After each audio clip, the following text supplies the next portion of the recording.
Welcome everyone to the Best of Markham podcast, brought to you by me, Igor Klibanov from fitnesssolutions+.ca, your personal trainers for chronic conditions.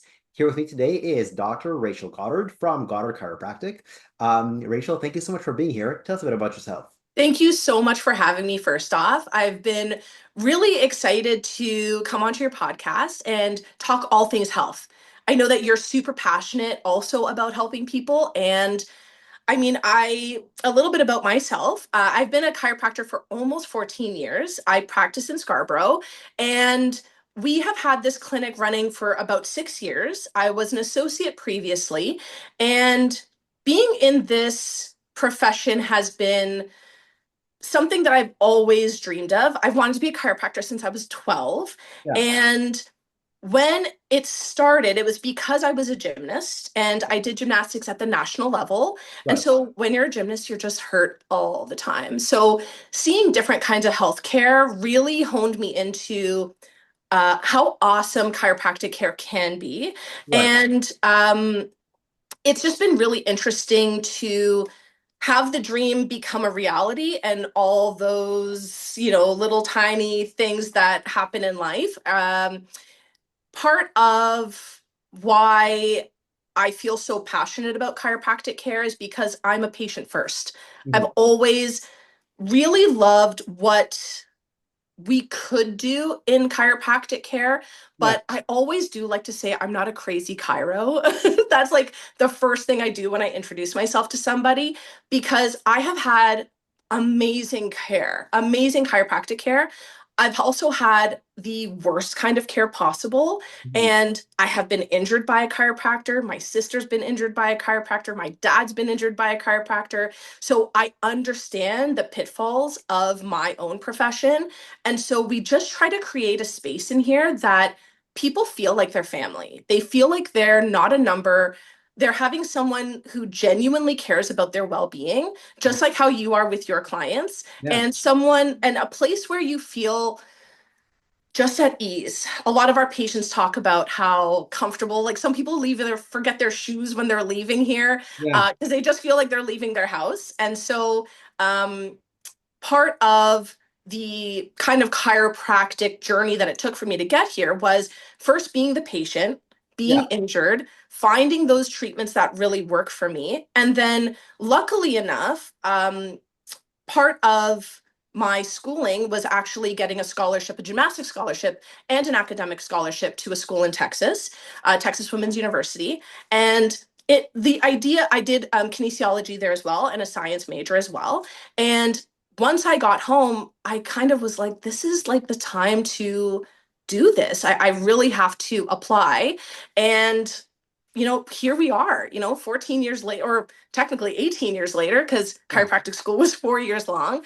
And I'm someone who is I'm a healthcare practitioner who is obsessed with brunch and Harry Potter and nerdy, goofy things. And so we just feel like here in the practice, everyone is just kind of part of the family. So it's kind of nice to feel like when you're coming into work every day that you can help people feel better, first of all, but also learn about them from their own personal lives as well. So it's not just a how's your ankle, let's get on it, let's get out of here. So it's really nice to feel that way, because I felt like that as a patient as well.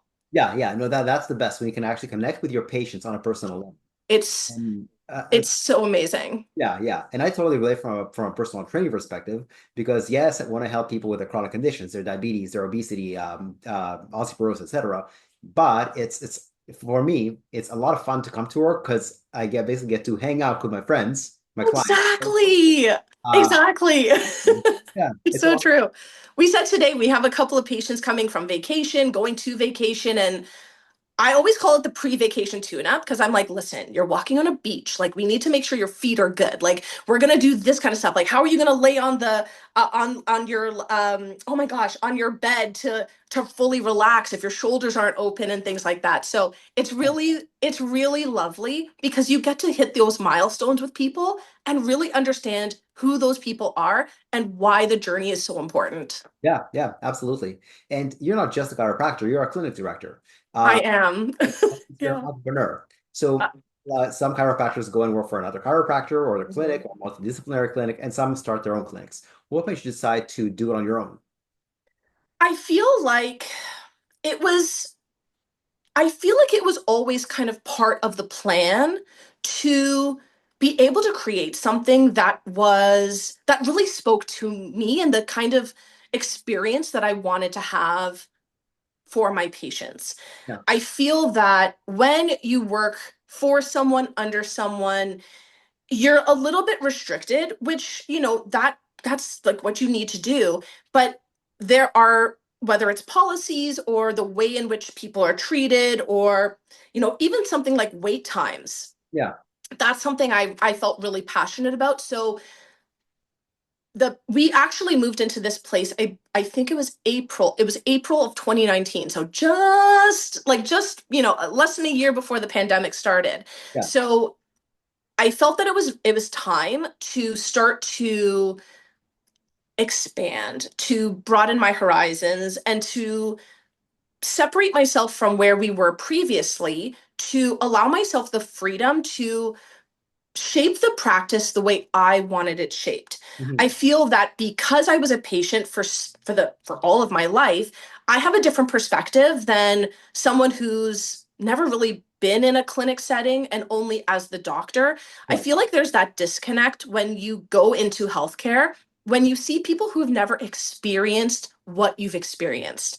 I'm Gotcha. sure that you have dealt with injuries, and being able to talk to a client and a patient about, oh my goodness, I know what that feels like. This is what helped. Yeah. These are the kinds of things that made it easier. Whereas sometimes in my pract or in my patient history, Yeah. it would be like, did you ever feel that? Like, that stretch that you just gave me is so inflammatory. It's almost like I can't do that. But the doctor didn't know because they've never been injured. So luckily, I've had some pretty serious injuries.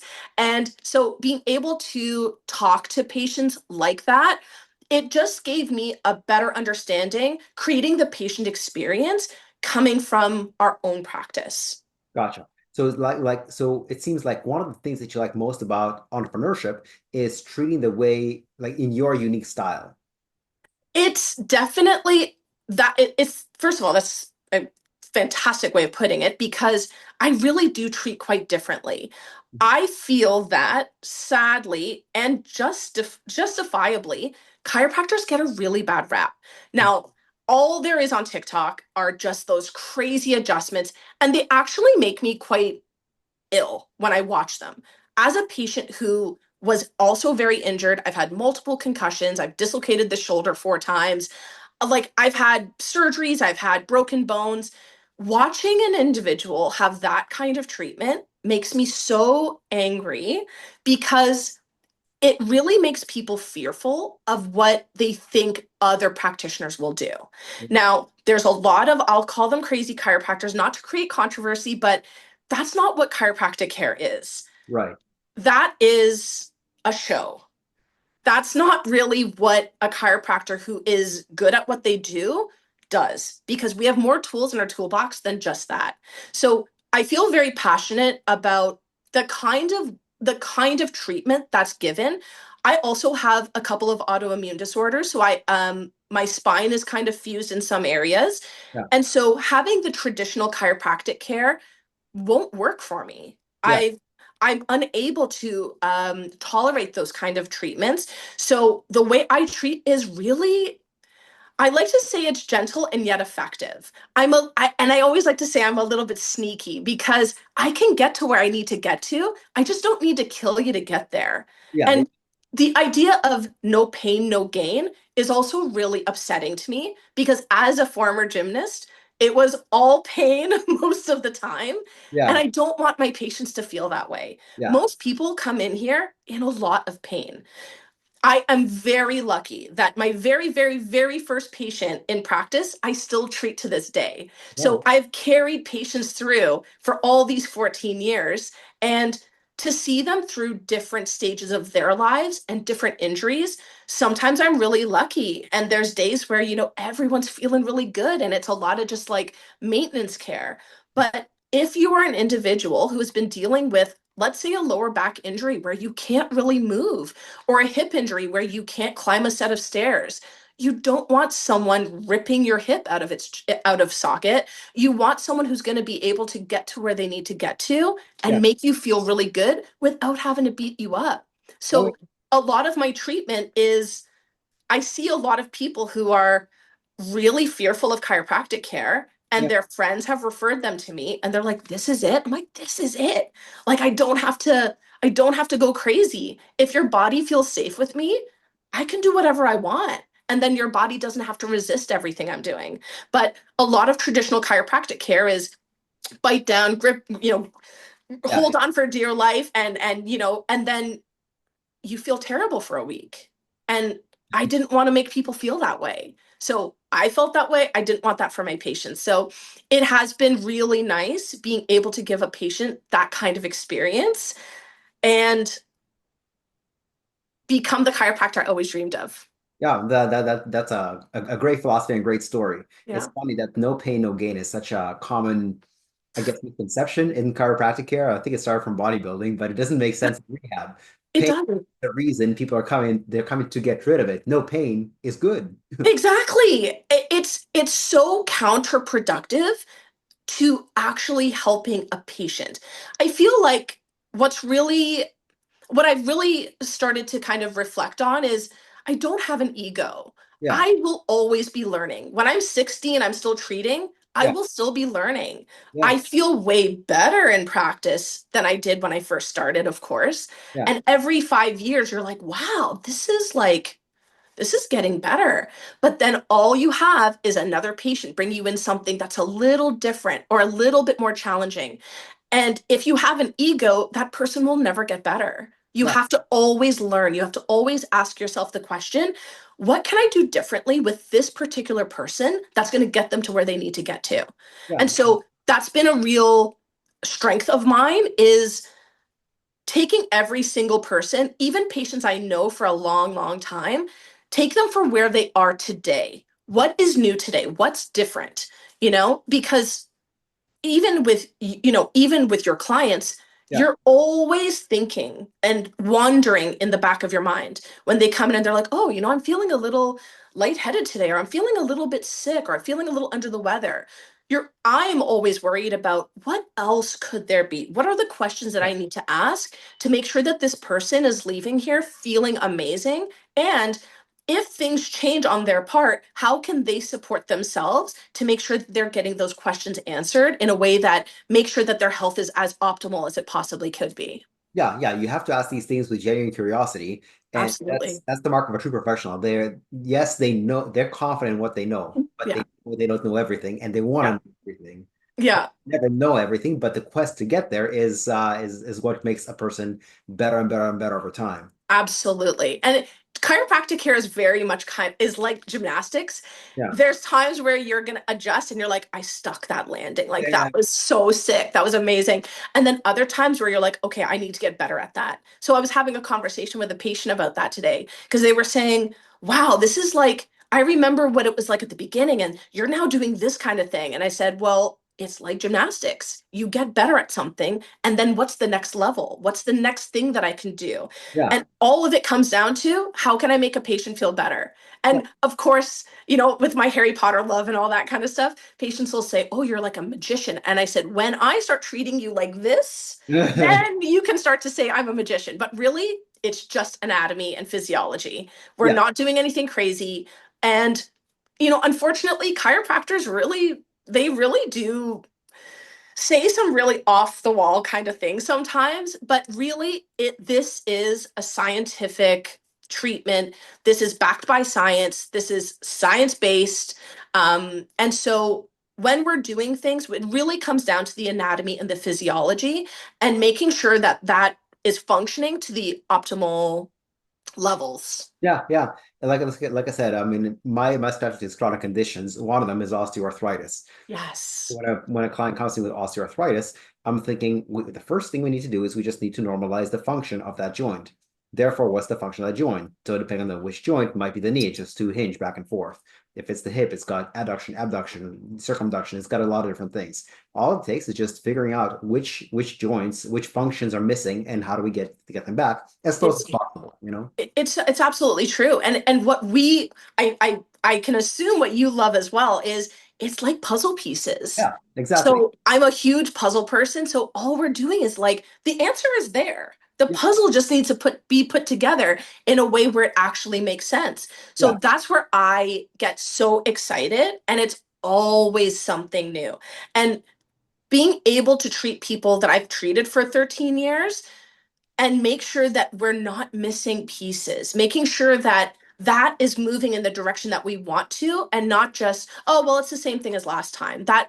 That kind of drives me absolutely bonkers when it comes to being a patient. So that's something that I don't want a patient leaving here feeling. Yeah, yeah. I'm sure they leave there feeling that they're really cared for. You know, it really does, and it's really, really, really fulfilling, and something that just keeps driving this. So when we have practitioners in here, they also feel the same way. They have to kind of subscribe to that ethos ultimately. I know that there's a lot of clinics that are really just kind of like, like an MVA based or a WSIB based clinic. And there's no shade to that. Everyone has to be part of the puzzle pieces, but it's really, really nice when you get to meet people and see the progression from all different various stages. And I've seen some of my little ones being like graduating high school and things like that now, or some of my patients that were single when I first met them and now they're married and bringing me their kids. And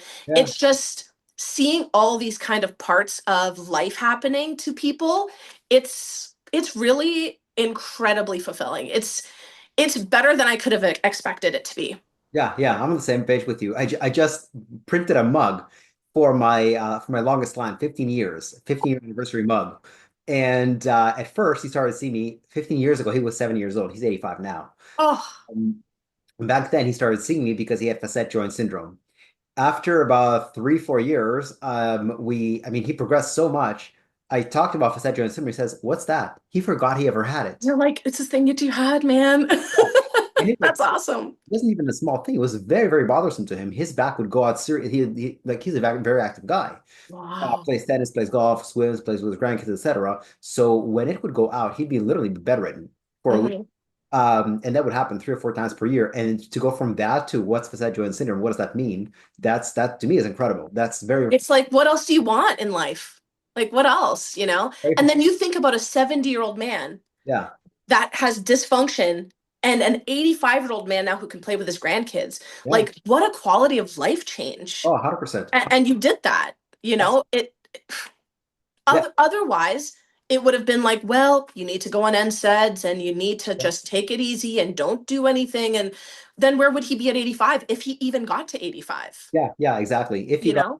a much worse quality of life, forget about tennis or golf. Forget about it. And then you think, what kind of quality of life, what kind of memories are you giving your grandchildren as well? Yeah, If again, I'm also somebody who understands that not everyone can get there, but I always talk about percentages with my patients. I'm like, we can get 50% better right now. yeah, We might get to 70 and 80, but let's get 50%. Let's yeah, show you what we can do. So every time a patient gets a birthday, I always say, don't you feel better than last year? And they're like, yes. I'm like, we don't have to get older and feel worse. yeah, yeah. That's the whole point. Yeah, age like wine. Like my former 7-year-old, he did his best around 77, 78. Eventually, of course, aging Of course. does there, but he's in better shape now than 85 than at 70. But his peak was around 77, 78. That's awesome. Yeah, it was amazing to But see. to think you're peaking at 78, Yeah, yeah, like that's amazing. it's amazing. And Yeah, it's with hard work that's guided with love, ultimately. exactly. You Baby know? along the way. Absolutely. Because even during that process, you're seeing him through different phases of those injuries. So Yeah. you're always pivoting, we're always adapting. And I love that phase. I love that part. I always tell people, okay, go break it, I'll fix it later. Yeah, Just exactly. go to town, go on vacation, do everything you need to do, and then we'll fix it after. And also, if you're not pushing, if you're not, I shouldn't say pushing, if you're not doing the activities that you love doing, how will you know how it's impacting your body? Yeah. Then we can start strengthening and doing things that you need to do so that you can do this job next year and really take off and enjoy it. Exactly. Exactly. You want ultimately a higher quality of life for Oh, your patients. Exactly. absolutely. Absolutely. We're on the same page. Totally. What obstacles have you encountered in your time, both as a chiropractor as well as an entrepreneur? I feel that, as a chiropractor, I would say my own personal health has been quite a struggle. I was diagnosed with Crohn's disease in 2014, so 3 years after I started practicing. And so basically from 2014 to 2018, I was really sick. Mm. I was in the hospital quite a few times, but I always have this idea of if I'm working and I feel the happiest when I'm working, it's going to work on my nervous system. Mhm. So that was probably the most challenging time of just being a chiropractor and navigating my own physical limitations with the desire to want to continue and to see as many people as I want to see. Yeah. And for me, I'm a nonstop, just go, go, go, never say die, keep on going. And it really told me to take a step back because how could I teach patients to take care of themselves if I wasn't doing it myself? Yeah. Yeah. So I would say my own personal health has probably been one of the biggest challenges being a chiropractor. And yet that issue taught me so much about other parts of patient care and Yeah. seeing people and also even from something like that being able to see how my own profession could, I'll say, help. I never say we cure, Yes. but allowing the body to feel more at ease allows for other things to feel at ease. So being a patient in those times was another lesson of how I would want a patient to feel, but also navigating how I want to develop my own skills. Because for a lot of time while I was sick, I was very, very weak. So being able to give a patient the kind of care I wanted to was really important to me, but also kind of gave me that kind of a step, I'll say a step back to not let the ego take over. Yeah. And that's where I always check that ego part. The ego part doesn't come from wanting to be the best necessarily, but be the best for my patient. So taking a step back and realizing that I have to be the best for myself Yeah. before I could be the best for someone else was one of the most challenging and difficult times because I just thought, just suck it up, just go and do it. But that would not be helpful. So I would say that that was probably the most challenging from a chiropractic perspective. But from an entrepreneur perspective, COVID for sure was such a doozy. It was so intense. And we were off for 3 months Right. completely. So, and for the first time in my whole life, it was 3 months we were off, but I had never taken more than a month off in my whole life Yeah. from gymnastics, from school, from work. So having those 3 months of being able to connect with patients but not physically touch them or have them in the office was that was super challenging. And then coming back to Ontario where we had certain lockdowns and things like that, also being immune compromised, Mhm. having a patient experience where people felt safe, people felt comfortable, but I was also protected Yeah. was hands down hopefully the worst thing we ever experience ever.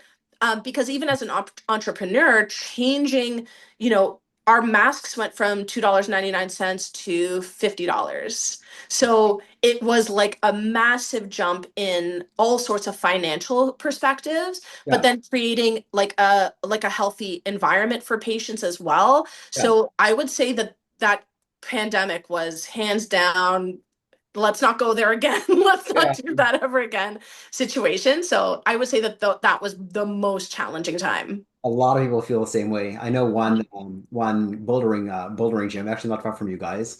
Also, I think around Markham Road or maybe Nielsen.